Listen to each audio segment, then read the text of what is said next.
Hello, good evening dear student.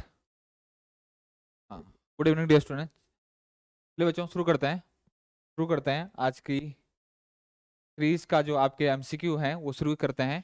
बच्चों पहला जो क्वेश्चन है इसमें आपका ये लिखा रहा है आपका साइनाइडीकरण। क्या है बच्चों? साइनाइडीकरण और नाइट्राइडीकरण किसकी दो विधियां हैं? साइनाइडीकरण और नाइट्राइडीकरण जो है किसकी दो विधियां हैं? साइनाइडीकरण ये बच्चों cyaniding cyaniding and nitriding cyaniding and nitriding जो है बच्चों वो किसकी दो विधियां हैं? जल्दी से बताइए बच्चों। साइनाइडिंग हो गया आपका, नाइट्राइडिंग है, ये किस चीज की दो विधियां हैं? जल्दी से बताइए बच्चों। नाइट्राइडिंग, केस हार्डनिंग, मृदुलीकरण, हार्डनिंग, किसकी बच्चों किसकी दो विधियां हैं? जल्दी से बताइए। बी ऑप्शन दे रहा है आपका केस हार्डनिंग।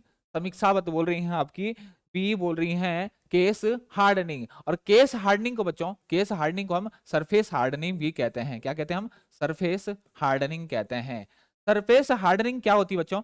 सरफेस हार्डनिंग में हम सरफेस, केवल सरफेस की कोर को, पूरा का पूरा जो कोर है उसको हार्ड नहीं करते हैं, कोर जैसा है वैसा ही रहने देते हैं, बस केवल सरफेस को हार्ड करते हैं। क्या करते हैं बच्चों? ओनली सरफेस को हार्ड, कुछ तक सरफेस को हार्ड करते हैं। इसको बोलते हैं बच्चों केस हार्डनिंग। और केस हार्डनिंग जो प्रोसेस होती है वो कौन कौन सी होती है आपकी? कार्बोराइजिंग, नाइट्राइडिंग, साइनाइडिंग, ये सारी की सारी जो प्रोसेस है बच्चों इसको क्या कहते हैं हम? इसको कहते हैं क्या कहते हैं आपका केस हार्डनिंग प्रोसेस। तो आपका ऑप्शन जो है केस हार्डनिंग जो है आपका क्या हो जाएगा? आपका राइट आंसर हो जाएगा। नेक्स्ट आगे बढ़ते हैं बेटा।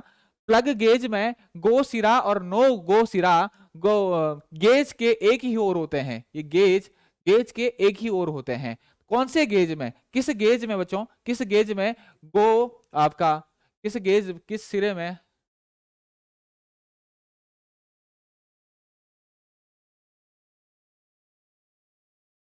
किस गेज में? Gauge gauge in which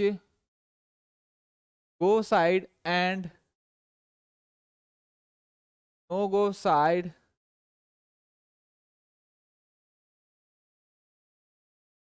is in.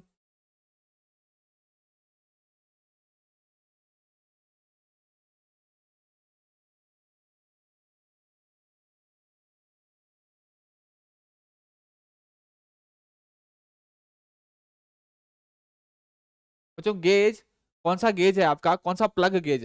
Plug gauge, कौन से प्लग गेज में? Plug gauge in which go and no go, no go जो है क्या होता है आपका? सेम साइड में होता है। किसमें होता है आपका? सेम साइड में। तो कौन सा गेज होता है बच्चों?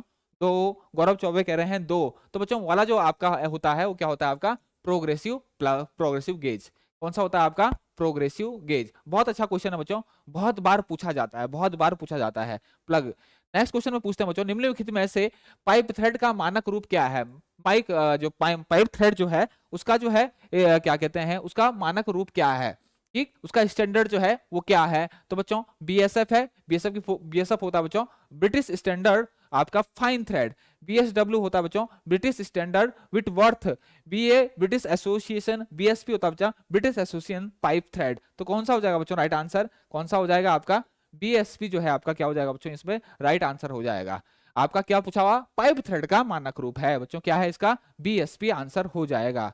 ठीक, आगे बढ़ते हैं बच्चों।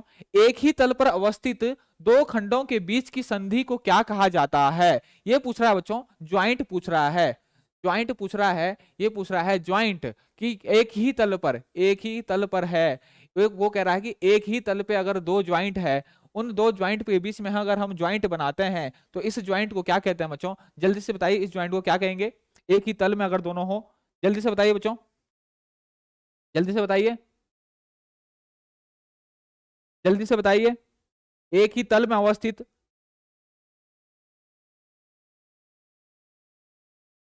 जल्दी से बताइए बच्चों। एक ही तल पर, एक ही तल पर एक पार्ट बच्चों ये है, ये पार्ट ये है, बीच में मैंने ज्वाइंट बना दिया, इसको हम क्या कहते हैं? इसको बोलते हैं बच्चों बट ज्वाइंट। But joint. और बट ज्वाइंट की स्ट्रेंथ जो है बच्चों, और लगभग जितने ज्वाइंट होते हैं उनसे क्या होता है? ये बहुत ज्यादा रोबस्ट होता है, बहुत अच्छा ज्वाइंट होता है, बहुत इसकी जो स्ट्रेंथ होती है बहुत अच्छी होती है। बट ज्वाइंट की स्ट्रेंथ जो है बच्चों ये क्या होती है आपकी? बहुत अच्छी है, बहुत रोबस्ट ज्वाइंट इसको कहा जाता है। इतनी बात क्लियर होगी बच्चों। आगे हम बढ़ते हैं बच्चों। षटभुज के संलग्न कोण कितना होता है? षटभुज का संलग्न कोण कितना होता है बच्चों? जल्दी से बताइए, षटभुज का संलग्न कोण कितना होता है? जल्दी से बताइए, षटभुज का संलग्न कोण कितना होता है बच्चों?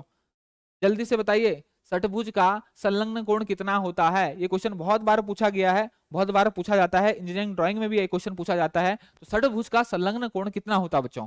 जल्दी से बताइए, जल्दी से बताइए, षटभुज का संलग्न कोण कितना होता है?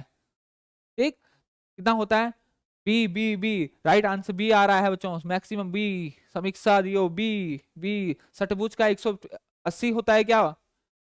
षटभुज कैसा होता है बेटा? जिसकी आपकी क्या होती है, आपकी 6 भुजाएं होती है, उसको हम क्या कहते हैं? षटभुज। ये वाला एंगल पूछ रहा है बच्चों, ये वाला एंगल, ये वाला एंगल पूछ रहा है बच्चों, ये वाला एंगल पूछ रहा है।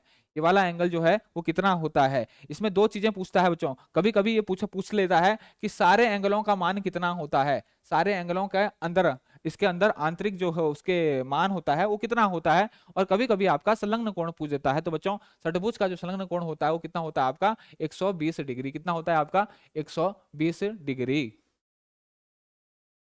नेक्स्ट हम पूछते हैं बच्चों संलयन। ये संलयन नहीं है बच्चों, ये क्या होगा आपका? संलयन। ये क्या होगा आपका? संलयन। संलयन वेल्डिंग होती है बच्चों आपकी फ्यूजन। ये क्या होती है आपकी? Fusion welding. क्या होती है? Fusion welding. वो पूछ रहा है बच्चों, फ्यूजन वेल्डिंग को क्या निर्मित करने के लिए जाना जाता है? फ्यूजन वेल्डिंग में हम क्या करते हैं बच्चों? टी जोड़ बनाते हैं, टांका लगाते हैं, स्थायी जोड़ बनाते हैं या अस्थायी जोड़ बनाते हैं? जल्दी से बताइए बच्चों, फ्यूजन वेल्डिंग में हम क्या करते हैं? फ्यूजन वेल्डिंग में हम क्या करते हैं? ये सारे के सारे जो क्वेश्चन है बच्चों, ये डीएमआरसी के क्वेश्चन है, डीएमआरसी के क्वेश्चन है सारे के सारे। जल्दी से बताइए, संलयन वेल्डिंग मतलब फ्यूजन वेल्डिंग में जो बच्चों ज्वाइंट कैसा बनता है? ज्वाइंट कैसा बनता है फ्यूजन वेल्डिंग में? परमानेंट बनता है आपका, क्या टेम्परेरी बनता है, या फिर केवल शोल्डर ज्वाइंट लगता है, टांका लगता है, या फिर टी जोड़ बनता है? जल्दी से बताइए बच्चों। स्थायी जोड़ आंसर आ रहा है बच्चों, स्थायी जोड़ आंसर आ रहा है यहाँ पर। गौरव चौरे कह रहे हैं सी, और समीक्षा कह रही है सी। तो स्थायी जोड़ जो है बच्चों, ये क्या होगा? इसका राइट आंसर हो जाएगा। इसका राइट आंसर जो क्या हो जाएगा बच्चों? स्थायी जोड़। स्थायी जोड़ इसका क्या हो जाएगा? Right answer. आगे बढ़ते हैं बच्चों, थोड़ा टाइम बहुत हो गया आज।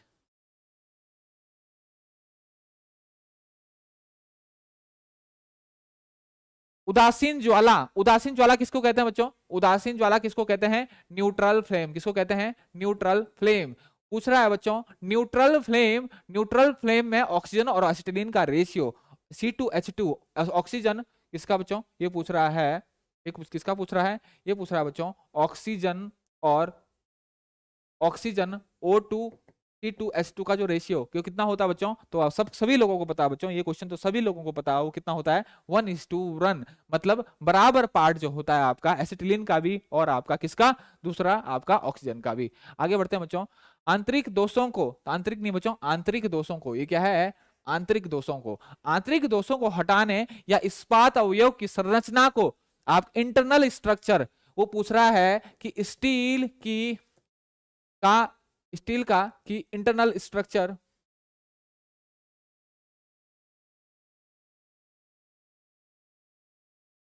स्टील का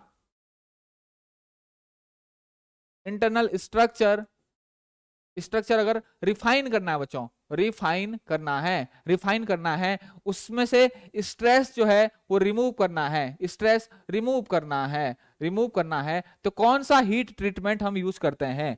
कौन सा हीट ट्रीटमेंट हम करते हैं?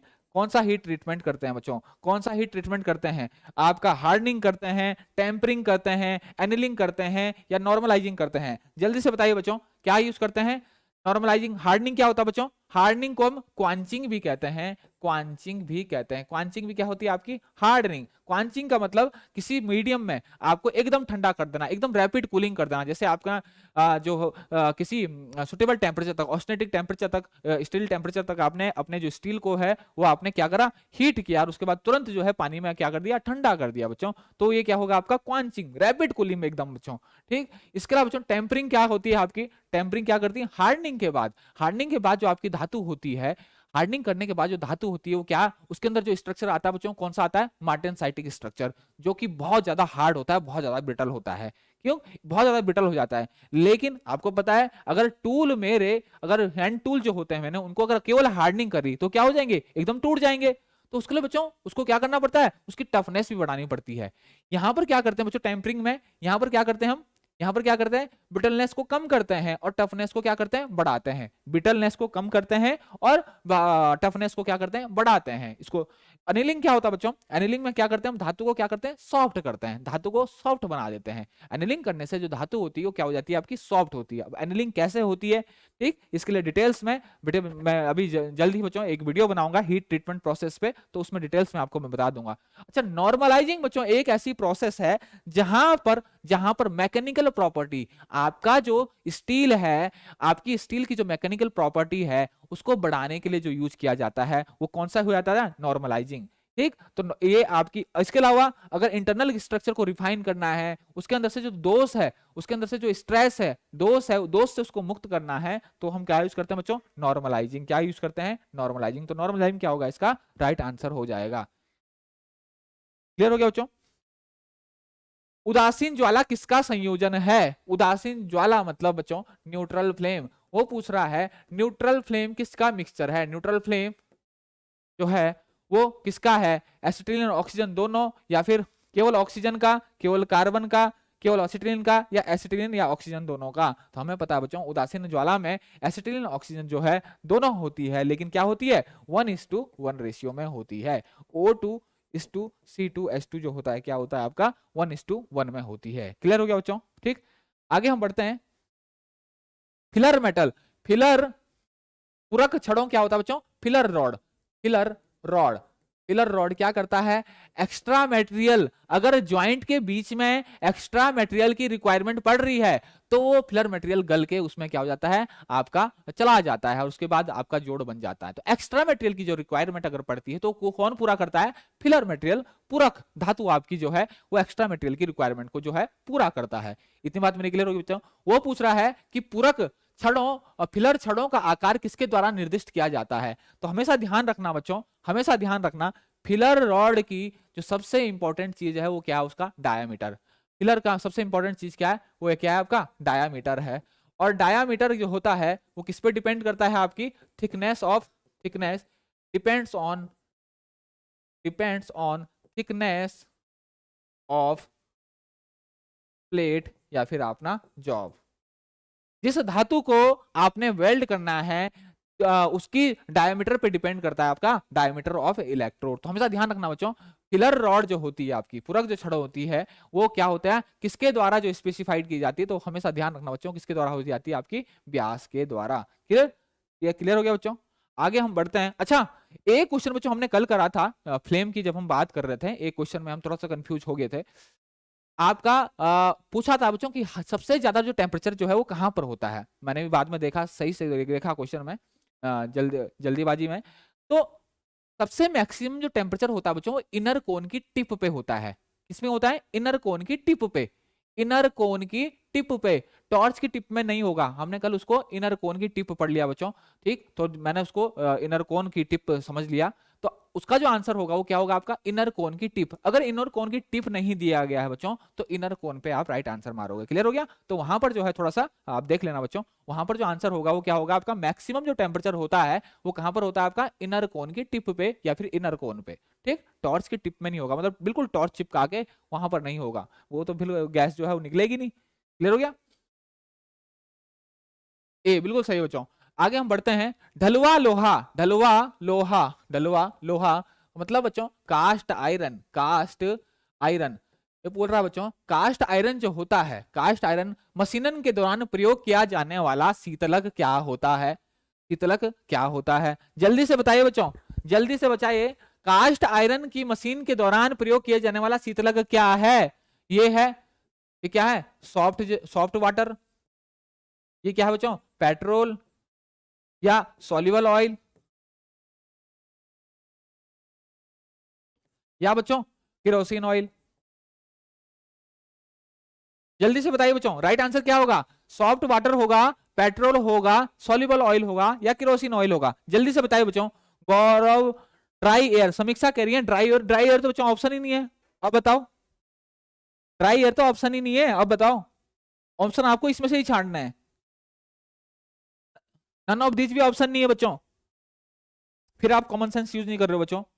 चार ऑप्शन आपके सामने दिए गए हैं, यही है। अगर बच्चों आप मेरे वीडियो अगर देखेंगे, अगर आपने मेरी वीडियो देखी होगी लुब्रिकेशन वाली, लुब्रिकेशन और कूलेंट वाली, अगर अच्छे से देखी होगी तो बच्चों उसमें मैंने आपको पहले ही कहा था कि कास्ट आयरन की जब आप क्या करते हो, मशीनिंग करते हो, तो उस दौरान जो है आपके जरूरत नहीं पड़ती, किसकी, आपकी कूलेंट की जरूरत पड़नी नहीं पड़ती। लेकिन अगर जरूरत पड़ती है, अगर जरूरत पड़ती है तो हम क्या यूज करते हैं, सॉल्यूबल ऑयल। अगर जरूरत करती है हम तो हम क्या यूज करते हैं, soluble oil, soluble oil. Clear हो गया।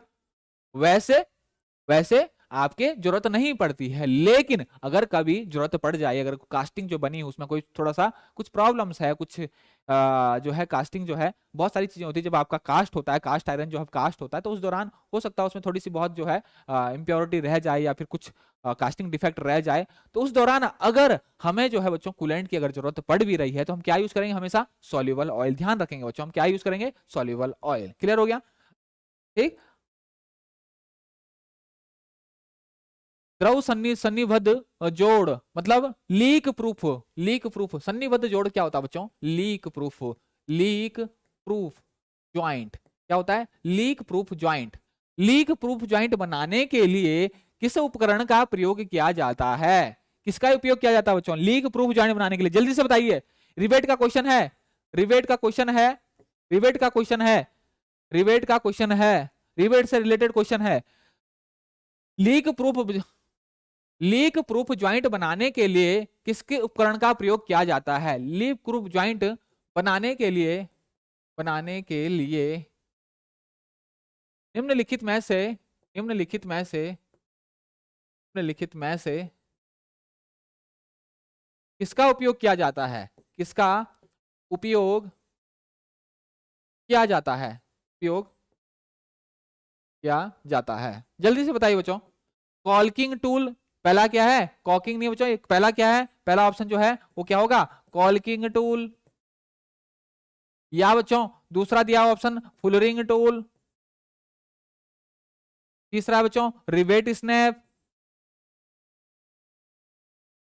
और चौथा है बच्चों डॉली, डॉली। जल्दी से बताइए बच्चों, राइट आंसर जल्दी से बताइए।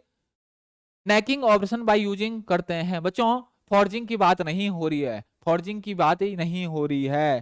ठीक, फॉर्जिंग की बात नहीं हो रही है। कॉल्किंग एंड फुलरिंग, कॉकिंग एंड फुलरिंग।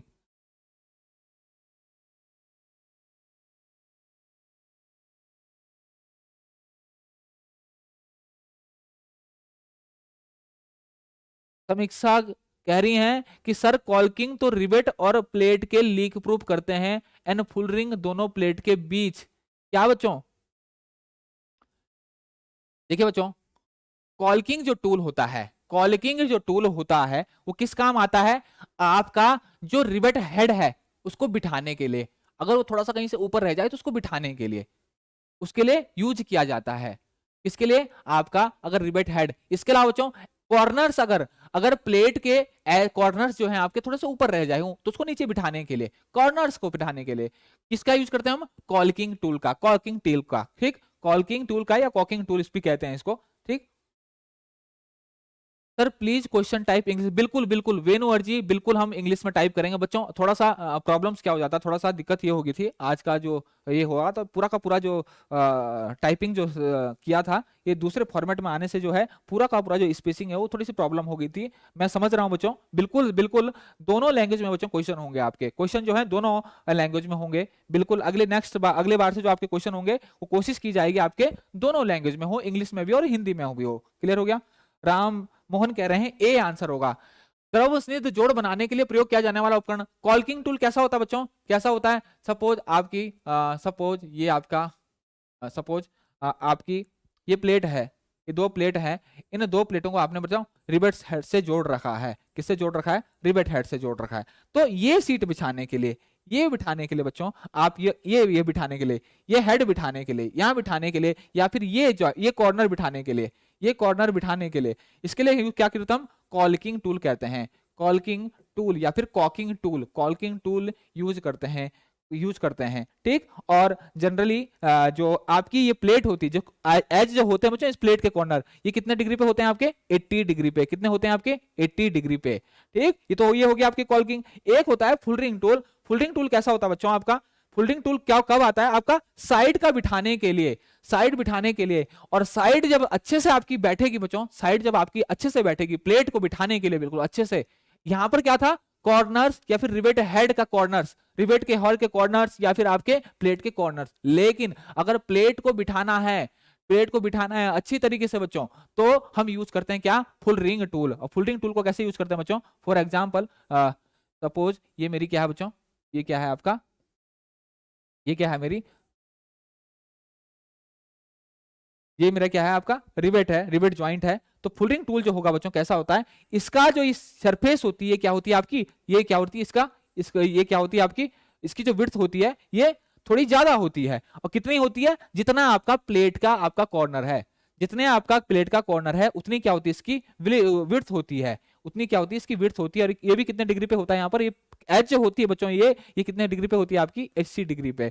तो हमेशा फुल रिंग टूल का जो यूज किया जाएगा वो किसके लिए किया जाएगा? लीक प्रूफ टाइट सीट बनाने के लिए, लीक प्रूफ और टाइट बनाने के लिए किया जाएगा। तो हमेशा ध्यान रखना बच्चों, किसका यूज किया जाएगा? फुल रिंग टूल का। इसका यूज किया जाएगा फुल रिंग टूल का। क्लियर हो गया बच्चों? क्लियर हो गया?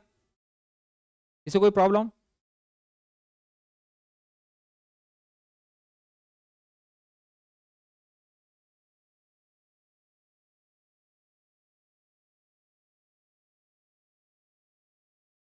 क्लियर हो गया बच्चों?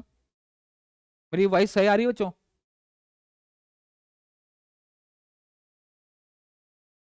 क्लियर हो गया? ये बच्चों ये है कॉल्किंग टूल। कॉकिंग टूल कब यूज करेंगे?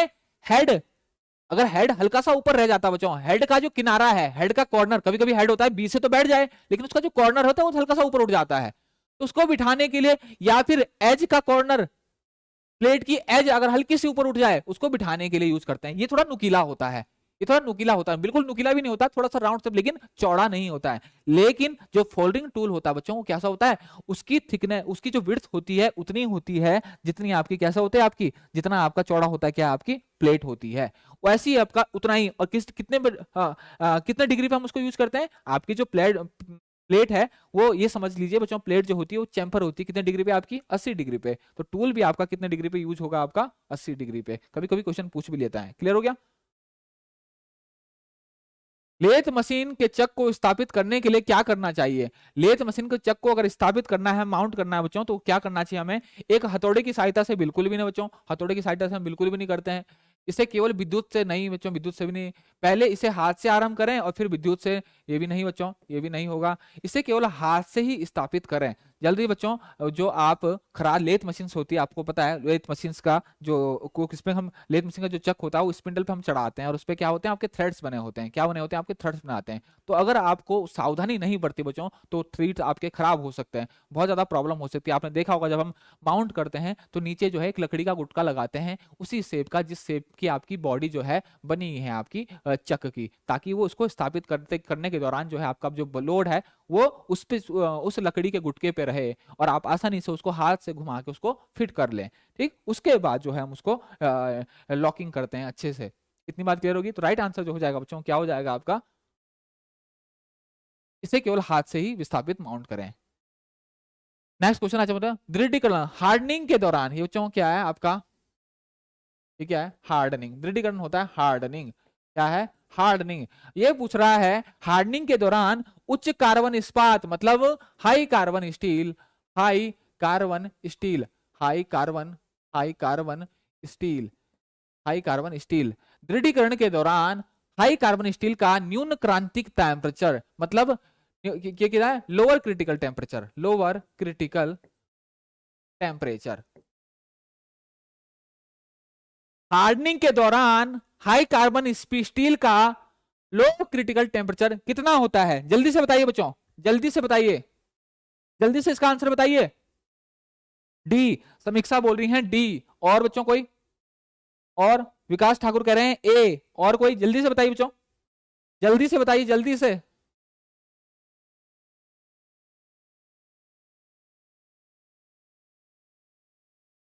जल्दी से बताइए बच्चों, जल्दी से।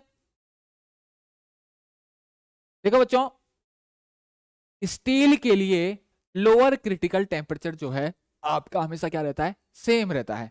कोई भी स्टील हो, ठीक, कोई भी आपका स्टील हो, उसके लिए लोअर क्रिटिकल टेम्परेचर आपका सेम होता है। और लोअर क्रिटिकल टेम्परेचर का तापमान जो होता है वो कितना होता है आपका 723 डिग्री सेल्सियस। तो लो कार्बन स्टील हो, मीडियम कार्बन स्टील हो या हाई कार्बन स्टील हो, सबके लिए आपका जो लोअर क्रिटिकल तापमान होगा वो क्या होगा 723 डिग्री सेल्सियस। लेकिन लेकिन बच्चों अपर क्रिटिकल टेम्परेचर क्या, उसका मतलब अपर क्रांतिक तापमान, अपर क्रांतिक तापमान वो क्या होगा, हर स्टील के लिए अलग अलग होगा। मतलब अपर क्रिटिकल टेम्परेचर जो होता है बच्चों वो डिपेंड करता है परसेंटेज ऑफ कार्बन पे, वो डिपेंड करता है परसेंटेज ऑफ कार्बन पे। मेरी बात क्लियर हुई बच्चों, मेरी बात क्लियर हुई। अपर क्रिटिकल टेम्परेचर जो है हर स्टील के लिए सेम नहीं रहता है, अपर क्रिटिकल टेम्परेचर डिपेंड करता है परसेंटेज ऑफ कार्बन से। It means lower carbon steel के लिए आपका जो अपर क्रिटिकल टेम्परेचर होगा बच्चों वो कुछ और होगा, मीडियम कार्बन स्टील के जो आपके टेम्परेचर होगा वो कुछ और होगा, और हाई कार्बन स्टील के जो टेम्परेचर होगा वो कुछ और होगा। तो ये डिपेंड करता है किस पे, परसेंटेज ऑफ कार्बन पे। इतनी बात मेरी क्लियर होगी बच्चों। क्वेश्चन आ सकता है लोअर क्रिटिकल तापमान सारे स्टील के लिए सेम रहता है, लेकिन अपर क्रिटिकल तापमान जो है वो डिपेंड करता है परसेंटेज ऑफ कार्बन पे। क्लियर हो गया। जैसे जैसे परसेंटेज ऑफ कार्बन बढ़ता है लोअर क्रिटिकल अपर क्रिटिकल तापमान जो है थोड़ा घटता है आपका क्या कहते हैं स्टील के लिए, कुछ स्टील्स के लिए। क्लियर हो गया। डिटेल्स में अगर आपको पढ़ना बच्चों तो मैं जल्दी ही वीडियो लेके आऊंगा, heat treatment process, iron carbon diagram, वहां से आप बिल्कुल बहुत सही से जो है समझ लेंगे इस चीज को। क्लियर हो गया। अब क्रिटिकल तापमान, तापमान क्या होता है बच्चों, क्रिटिकल टेम्परेचर क्या होता है, ये वो तापमान होता है जिस तापमान पर स्टील अपनी आंतरिक संरचना में परिवर्तन करना शुरू करता है। अपनी आंतरिक संरचना, जो भी उसकी संरचना था, जो पहले संरचना थी उसमें परिवर्तन शुरू कर देगा। अपर क्रिटिकल टेम्परेचर वो होगा जब वो आंतरिक संरचना अपनी पूरी की पूरी जो है वो क्या कर देगा, चेंज कर देगा। उसको क्या कहूंगा, अपर क्रिटिकल टेम्परेचर। क्लियर हो गया बच्चों, क्लियर हो गया। हाँ बच्चों बिल्कुल ठीक। आगे हम पढ़ेंगे तो क्या हो जाएगा बच्चों 723 डिग्री सेल्सियस लोअर क्रिटिकल तापमान क्या हो जाएगा 700। घर्षण चक्र की सतह पर एक चिकनी और चमकदार प्रतीत, ये पूछ रहा बच्चों, ये क्या पूछ रहा, ये बोल रहा है ग्राइंडिंग व्हील, ये बोल रहा बच्चों ग्राइंडिंग व्हील, ग्राइंडिंग व्हील की सतह पर एक चिकनी और चमकदार प्रतीत होता है, विकसित हो जाता है। क्या होता है, चमकदार हो जाती है। ग्राइंडिंग बार, ग्राइंडिंग व्हील क्या हो जाता है आपका, चिकना, चिकना और चमकदार। इसको क्या कहेंगे, जब ग्राइंडिंग व्हील आपका चिकना हो जाए और चमकदार हो जाए तो इसको क्या कहेंगे बच्चों, इसको क्या कहेंगे, सी। ऑप्शन आ रहा है, आंसर आ रहा है, राइट आंसर आ रहा है। समीक्षा कह रही है सी, मनोहर कह रहे हैं सी, सपना कह रही है सी, मनोहर सी कह रहे हैं, और बच्चों कोई, और विष्णु कह रहे हैं आपका सी, और बाकी, और हमेशा ध्यान रखना बच्चों ग्राइंडिंग व्हील, ग्राइंडिंग व्हील जो होता है वो क्या होता है आपका, एक कटिंग टूल है। ग्राइंडिंग व्हील क्या है मेरा, कटिंग टूल है, जहां पर कटिंग जो क्या बोलते हैं आपका क्या करता है, रोटरी मोशन करता है। क्लियर हो गया। अब ग्राइंडिंग व्हील काम करते करते कभी कभी क्या होता है, और ये कंडीशन कब आती है बच्चों, जब आप सॉफ्ट मटेरियल के, सॉफ्ट धातुओं की, सॉफ्ट धातुओं की जब आप क्या करते हैं, कटिंग करते हैं ग्राइंडिंग से। क्या क्लियर हो गया। तो उस दौरान क्या होता है, उस दौरान क्या होता है आपके जो जो क्या कहते हैं आपके दांते जो होते हैं वो घिस जाएं, और दांतों के बीच में जो है वो सॉफ्ट धातु की जो बर होती है वो घुस जाती है। उसके कारण जो है वो क्या हो जाता है बच्चों, जो सरफेस हो जाती है वो क्या हो जाती है आपकी, बिल्कुल चिकनी हो जाती है और बिल्कुल साइन करती है। बिल्कुल जो उसकी सिलिंड्रिकल सरफेस, उसकी जो लेटरल सरफेस है वो साइन करने लग जाती है। उसको हम क्या कहते हैं बच्चों, उसको कहते हैं ग्लेजिंग, ग्लेजिंग। और जब जब धातु के टुकड़े, जब धातु के टुकड़े बारीक चूर्ण, बारीक चूरा जो है वो दांतों के बीच, जो उसके टीथ है, जो उसके क्या कहते हैं आपके ग्रेन्स है, उसके बीच में घुस जाएं तो उसको क्या कहते हैं, उसको कहेंगे बच्चों लोडिंग। तो लोडिंग और ग्लेजिंग अलग अलग चीज है। लोडिंग होने के बाद आपका क्या होता है, ग्लेजिंग होता है। लोडिंग अलग चीज है। लोडिंग क्या है, आपकी बर्स चिप्स जो है दांतों के बीच में जो है वो हो जाती है, क्या कहते हैं, बैठ जाती है, उसको हम क्या कहेंगे, लोडिंग। क्लियर होगा। ट्रूइंग क्या होता है, ट्रूइंग क्या बच्चों, चलते चलते कभी कभी सिलिंड्रिकल जो होता है, जो आपका व्हील होता है, आपका जो क्या कहते हैं ग्राइंडिंग व्हील होता है, वो अपनी सिलिंड्रिसिटी, वो अपना आकार जो है वो परिवर्तित कर देता है। ठीक, आड़ा तिरछा हो जाता है। क्यों, तो उसको अगर ठीक करना है या फिर अलाइनमेंट के कारण या फिर बुश खराब होने के कारण, तो उसको कहूंगा बच्चों मैं उसको ट्रूइंग, मतलब उसकी सिलिंड्रिसिटी को जो है सही करना। ड्रेसिंग क्या होता है बच्चों, दोबारा ड्रेसिंग करना, रीग्राइंड, ड्रेसिंग मतलब रीग्राइंड, उसके जो ग्रेन से उसको दोबारा रिफाइन करना, उसको दोबारा रिफाइन करना है। ग्रेन के बीच में जो गंदगी भर गई थी उसको दोबारा जो है ग्राइंडिंग क्या क्या कहते हैं आपका ड्रेसर टूल से जो है उसको जो है सही करके दोबारा जो उसकी शार्प एजेस को जनरेट करना, उसको हम क्या कहते हैं, ड्रेसिंग। क्लियर हो गया। हत्ता लगाने के लिए प्रयोग किए जाने वाले हथौड़े का भाग क्या कहलाता है? हत्ता लगाने के लिए प्रयोग किए जाने वाले हथौड़े भाग को क्या कहा जाता है? साहब ये पूछ रहा है, सपोज ये मेरा क्या है बच्चों, ये क्या है मेरा ये क्या है मेरा, ये नहीं, एक सपोज ये मेरा क्या है बच्चों, ये हथौड़ा है, ये मेरा हथौड़ा है। वो ये पूछ रहा है बच्चों ये वाले इस भाग को क्या कहते हैं? यहीं पर तो हत्ता लगेगा, हत्ता कहां पर लगेगा, इसमें लगेगा बच्चों। तो पूछ रहा है, ये पूछ रहा है बच्चों इस भाग को क्या कहते हैं जहां पर हत्ता लगता है? दो आंसर आ रहा है, गौरव कह रहे हैं दो आंसर, मनोहर दो, विष्णु दो, दो आंसर आ रहा है बच्चों। बिल्कुल राइट आंसर है बच्चों। इसको क्या कहते हैं? इसी को कहते हैं बच्चों, हम क्या कहते हैं, आई होल। क्या कहते हैं? आई होल। क्या कहते हैं? आई होल। क्लियर हो गया। आगे बढ़ते हैं बच्चों। वेल्डिंग ट्रांसफार्मर का प्रयोग किसे रूपांतरित करने के लिए किया जाता है? एसी मुख्य आपूर्ति को डीसी वेल्डिंग, बिल्कुल भी नहीं गुरुजी। डीसी मुख्य आपूर्ति को डीसी वेल्डिंग, बिल्कुल भी नहीं। एसी मुख्य आपूर्ति को एसी वेल्डिंग, एसी मुख्य मतलब जो आ रही है, एसी इनकमिंग, इनकमिंग आ रही है और 220 से 240 वोल्ट, ठीक आ रही है, इसको कन्वर्ट करता है किसमें, किसके जाता है, welding, welding voltage, welding voltage, welding voltage जो कि होता है आपका 30 से 50 से 80 के बीच आपका क्या होता है, इतना कम जो है वोल्टेज जो है ये कर देता है। क्या करता है? स्टेप डाउन करता है, स्टेप डाउन, स्टेप डाउन। तो आंसर क्या हो जाएगा बच्चों? वेल्डिंग ट्रांसफार्मर क्या कहता है? एसी मुख्य आपूर्ति, एसी मुख्य आपूर्ति को एसी वेल्डिंग आपूर्ति में जो है कन्वर्ट करता है। तो सी जो आपका इसका आंसर हो जाएगा। क्लियर हो गया बच्चों। वेल्डिंग से बहुत क्वेश्चन जो है पूछने लग गया बच्चों, बहुत क्वेश्चन पूछने लग गया वेल्डिंग से। मशीन उपकरणों में स्नेहक का प्रयोग करने का मुख्य उद्देश्य क्या है? क्यों बच्चा लुब्रिकेंट्स, स्नेह क्या होता है? लुब्रिकेंट्स। क्या होता है बच्चों? लुब्रिकेंट्स होता है। स्नेह क्या होता है? लुब्रिकेंट्स। पूछ रहा है बच्चों कि मशीन उपकरणों में लुब्रिकेंट का प्रयोग क्यों किया जाता है? संसर्ग करने वाले भागों को ठंडा करने के लिए, ठीक, संवर्ग बंद हेतु हो, लुब्रिकेंट पूछ रहा है ना बच्चों। कूलेंट होता तो हाँ हम बोलते हैं कि हाँ ठंडा करता है केवल। इसके अलावा बच्चों समृद्ध बंद संपर्क हेतु संतुलन करने वाले भागों को भिगोए जाते हैं। मशीन उपकरण को गर्म होने से रोकना, करने वाले भागों घर्षण को कम करने वाले बच्चों, घर्षण को कम करने वालों हो, घर्षण करने वाले क्या हो जाए बताओ बच्चों? मैटिंग सरफेस, मैटिंग पार्ट, तो मैटिंग पार्ट्स, मैटिंग पार्ट्स, ठीक, दो मिल रहे हैं एक दूसरे के ऊपर अगर मिल रहे हैं तो क्या होंगे? आपके मैटिंग पार्ट्स हैं। तो मशीन उपकरण को गर्म होने से रोकता है या करने वाले भागों में बीच घर्षण को कम करना। बच्चों देखो बहुत ही क्लोज आंसर है, इनमें से हमें एक चूज करना है। ऐसी जगह थोड़ी सी जो है हमें बहुत दिमाग लगा के यूज करना पड़ता है। लुब्रिकेशन का यूज बच्चों देखो, हीट भी जो जनरेट होती है वो किस कारण होती है बच्चों? फ्रिक्शन के कारण। हीट जो जनरेट होती है किस कारण होती है? फ्रिक्शन के कारण ही तो होती है, ठीक। तो सबसे पहले जो मिनिमाइज करना है हमें, क्या क्या करना है आपका? फ्रिक्शन। फ्रिक्शन अगर नहीं होगा तो क्या होगा भैया? फ्रिक्शन कम होगा, हीट कम जनरेट होगी। क्लियर हो गया। ठंडा हो जाएगा, इसका मतलब ज्यादा गर्म नहीं होगा।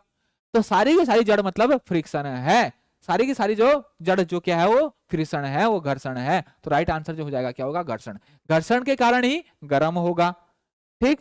अगर गर्म होने से रोकना है तो हमें क्या करना है? लुब्रिकेशन करना है, लुब्रिकेशन डालना है। क्लियर हो गया? क्लियर हो गया। कटिंग फ्लूइड जो है, कटिंग फ्लूइड जो होता है या कूलेंट होता है बच्चों, वो किस दौरान करते हैं हम? मशीनिंग के दौरान, जब हम किसी मेटल को काटते हैं, जब हम किसी मेटल को काटते हैं। क्लियर हो गया बच्चों। नेक्स्ट क्वेश्चन, नेक्स्ट क्वेश्चन आगे हम बढ़ते हैं। पीसने के दौरान मृदु पदार्थों के कण प्रेषण, ये क्या बच्चों? ग्राइंडिंग। ये क्या है आपका? ग्राइंडिंग। ग्राइंडिंग, ग्राइंडिंग के दौरान मृदु पदार्थों, सॉफ्ट मटेरियल, क्या? Soft material. मैं जिक्र कर चुका हूं अभी, मैं जिक्र कर चुका हूं सॉफ्ट मटेरियल, सॉफ्ट पदार्थ, soft, soft material, soft material, soft material के कण, कण बच्चों ग्राइंडिंग व्हील में अवरुद्ध हो जाते हैं। किसमें? ग्राइंडिंग व्हील में। ये यहां पर क्या हो जाते हैं? कण जो है किसमें चले जाते हैं? ग्राइंडिंग व्हील में। ग्राइंडिंग व्हील में वो चलाते, इसे क्या कहते हैं? वो पूछ रहा है बच्चों, सॉफ्ट धातु के जब कण, सॉफ्ट धातु के जब कण जब ग्राइंडिंग व्हील में आपके घुस जाते हैं, अंदर घुस जाते हैं, तो उसको हम क्या कहते हैं? उसको क्या कहते हैं बच्चों? मैं पहले ही पढ़ चुके हैं, हम क्या कहते हैं उसको? लोडिंग। क्या कहते हैं उसको? लोडिंग या लोजिंग, लोडिंग। क्लियर हो गया? आगे पूछते हैं बच्चों, फोर्जिंग शॉप में झुकाव व फोर्जिंग कार्य के लिए प्रयोग किया जाने वाले वाइस। फोर्जिंग शॉप में कौन सी वाइस प्रयोग की जाती है बच्चों? फोर्जिंग शॉप में, फोर्जिंग शॉप, सबसे पहले फोर्जिंग, फोर्जिंग क्या होता है? फोर्जिंग में क्या करते हैं हम?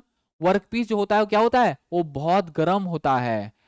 हम किस वर्कपीस पे काम करते हैं? वो गर्म वर्कपीस पे, और गर्म भी कैसा? रेड हीट, लाल।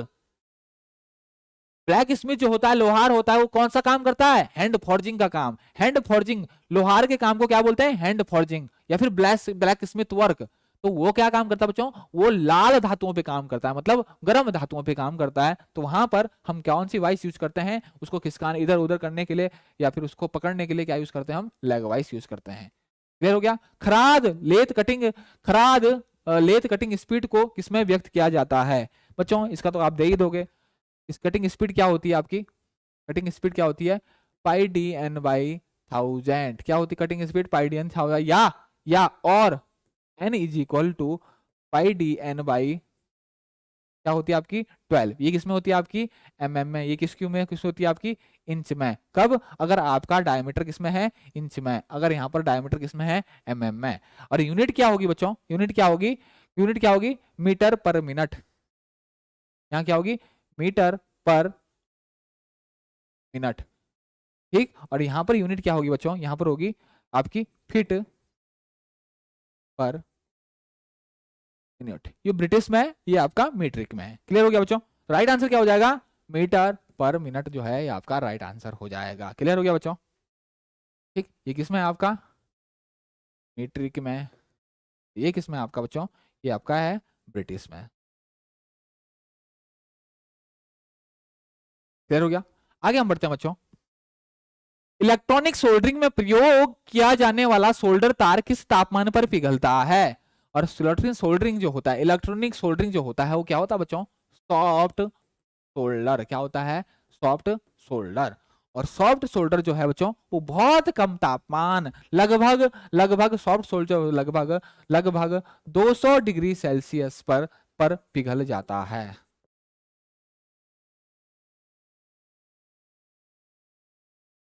राइट आंसर क्या हो जाएगा बच्चों? राइट आंसर हो जाएगा आपका 200 डिग्री सेल्सियस। क्लियर हो गया? बिल्कुल सही है बच्चों, बिल्कुल सही है, डी ऑप्शन जो है।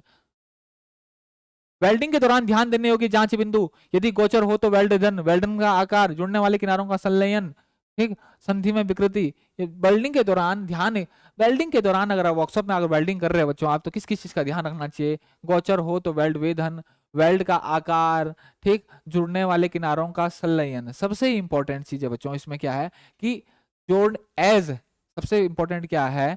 एज। सबसे बड़ा की सबसे इंपॉर्टेंट क्या है आपके? Edge fusion. एज फ्यूजन कि एज का आप फ्यूजन कितने अच्छे तरीके से आपका हो रहा है। ठीक। क्लियर क्लियर बताया? एज का आपका फ्यूजन जो है वो कितने अच्छे से तरीके से हो रहा है बच्चों, इसका हमें ध्यान देने वाले योग्य बातें हैं। संयोजन में बोल्ट और छिद्रों के बीच निर्गम किस प्रयोजन व धूल आदि को रोकने के लिए बच्चों? क्या जल्दी से बताइए बच्चों। हाँ, संयोजनों में, जल्दी से बताइए। संयोजनों में, जल्दी से बताइए बच्चों। संयोजनों में बोल्ट्स, संयोजनों में बोल्ट्स और छिद्रों के बीच निर्गम किस प्रयोजन में दिए जाते हैं? जल्दी से बताइए बच्चों, जल्दी से बताइए बच्चों, जल्दी से।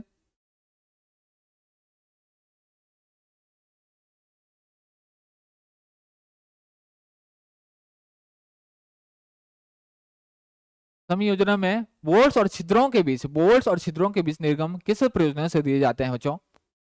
जल्दी से बताइए।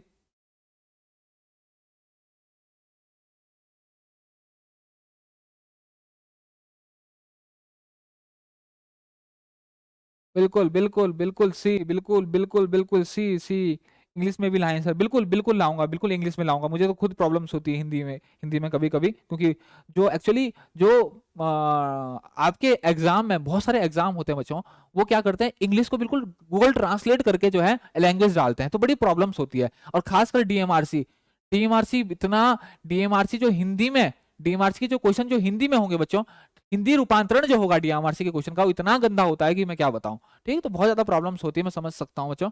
ठीक, तो आंसर जो हो क्या होगा आपका, अल्प संरेखण का समायोजन करने के लिए। ठीक, गियर्स के डिडेंडम और एडेंडम के बीच के अंतर को किस नाम से जाना जाता है बच्चों? बहुत अच्छा क्वेश्चन है। देखो, जब गियर मैश करते हैं बच्चों, गियर मैश करते हैं, गियर जब मैश करते हैं, ठीक, तो एक ये वाला गियर होगा, ठीक, और ये मैच किस में होगा दूसरे गियर के इसमें हो रहा होगा बच्चों। ठीक, दूसरे गियर में मैच हो रहा होगा। ये क्या है, ये ऊपर वाला गियर है, ये ऊपर वाला गियर है, एक ये गियर है, तो ये मैसिंग हो रही है बच्चों, मैसिंग हो रही है। तो मैसिंग जो है कभी पूरी नहीं हो पाती, बिल्कुल ये वाला जो टीथ है यहाँ पर बिल्कुल टच नहीं होता है, इसके बीच में एक जगह रह जाती है, इसको हम क्या बोलते हैं, इसको सी ऑप्शन बच्चों। ठीक, सी बिल्कुल सही है, इसको क्या कहते हैं हम, क्लियरेंस। क्या बोलते हैं, क्लियरेंस। मतलब ये तो क्या है बच्चों, ये तो क्या है, ये तो है आपका, सपोज ये आपकी पिच सर्कल डायमीटर है, ये पिच सर्कल है, पिच है, पिच सर्कल है, तो ये तो नीचे इसका क्या हो गया, ये डिडेंडम हो गया, ये किसका क्या हो गया, ये आपका एडेंडम हो गया। ठीक, और यहाँ की अगर मैं बात करूं बच्चों, यहाँ की अगर मैं बात करूं, तो ये क्या हो गया आपका, ये एडेंडम है, तो ये क्या हो गया इसका, डिडेंडम हो गया। ये क्या होगा आपका, डिडेंडम हो गया। क्लियर हो गया। तो एडेंडम और डिडेंडम के बीच के जो हम क्या बोलते हैं बच्चों, क्लियरेंस बोलते हैं। एक ही पंक्ति में आसन रिवेट के बीच की दूरी को क्या कहा जाता है, ये पूछ रहा है बच्चों। सपोज एक रिविट आपका यहाँ पर लगा है, एक रिविट आपका यहाँ पर लगा है, ठीक, एक रिविट आपका यहाँ पर लगा है, दूसरा रिविट बच्चों यहाँ पर लगा है, ठीक, तीसरा रिविट आपका यहाँ पर लगा है। ये पूछ रहा बच्चों, ये जो डिस्टेंस होती है, इस डिस्टेंस को हम क्या कहते हैं। सपोज ये प्लेटें जो है बच्चों, ये प्लेटें जो है हमने जोड़ रखी है, ये प्लेटें जो हमने जोड़ रखी है, ठीक, तो पूछ रहा बच्चों ये डिस्टेंस जो होती है, इस डिस्टेंस को हम क्या कहते हैं, इस डिस्टेंस को क्या कहते हैं। डी आंसर आ रहा, रिवेट्स की पिच, रिवेट की पिच होती है बच्चों, और ये आपके डायमीटर के 2.5 गुना से कम नहीं होनी चाहिए। और थंब रूल के हिसाब से देखें तो कभी कभी 3D भी आपका लिख देता है, कभी कभी 3D भी लिख देता है। क्लियर हो गया बच्चों।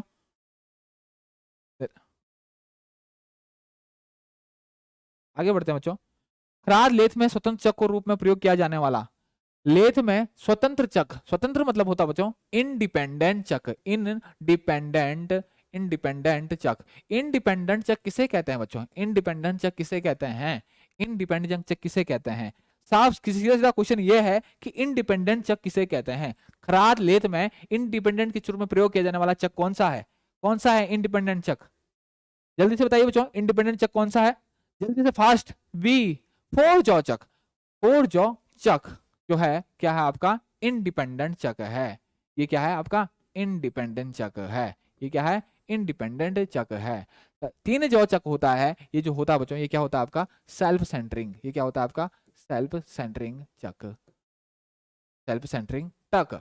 टर्न्ड सरफेस, टर्न्ड सरफेस बिल्कुल ट्रू सरफेस अगर है तो उसको 3 जॉ चक से पकड़ा जा सकता है। लेकिन जिसकी जो लेटरल सरफेस है, जिसकी जो सरफेस है, ऊपर जो सरफेस है, वो बिल्कुल प्लेन नहीं है, वो बिल्कुल ट्रू नहीं है, चारों तरफ से बिल्कुल प्लेन नहीं है, वो क्या है, बिल्कुल एक समझ लीजिए कास्टिंग है। तो ऐसों को पकड़ने के लिए हम क्या यूज करते हैं, 4 जॉ चक। हमेशा ध्यान रखना बच्चों, 3 जॉ चक जो है से हम क्या पकड़ते हैं, केवल टर्न्ड सरफेस, केवल जो सरफेस जो है ट्रू है, केवल वही पकड़ते हैं। क्लियर हो गया, क्लियर हो गया। हाँ बच्चों, आगे हम बात बढ़ते हैं।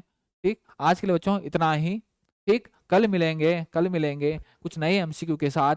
किस टॉपिक से रिलेटेड बच्चों आपको एमसीक्यू चाहिए, कमेंट सेक्शन में जरूर लिखें कि कौन से, जरूर बच्चों मुझे बताएं आपको कि किस टॉपिक से रिलेटेड आपको जो है एमसीक्यू की ज्यादा जरूरत है, या किस रिलेटेड से ज्यादा जो है हमें एमसीक्यू करने चाहिए। तो वो जरूर आप बताएं बच्चों को, कौन सा टॉपिक से रिलेटेड जो हमें एमसीक्यू लेके आऊं, या किस एमसीक्यू पे, किस टॉपिक के एमसीक्यू पे ज्यादा फोकस करूं। तो ये जल्दी से बच्चों आप जल्दी से अगर आप जो है जल्दी से कमेंट करके मुझे बताएं।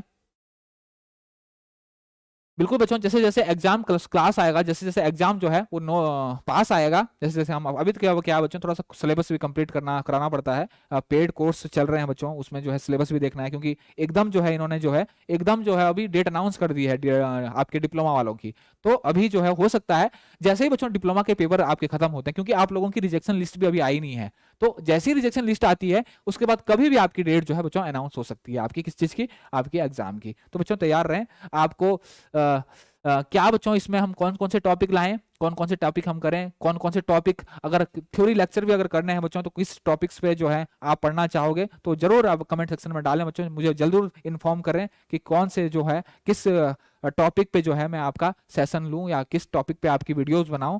ठीक, और जल्दी से बच्चों लाइक शेयर सब्सक्राइब जरूर कर दें बच्चों, जरूर कर दें। Okay, thank you so much, thank you so much, मिलेंगे कल। Okay bye.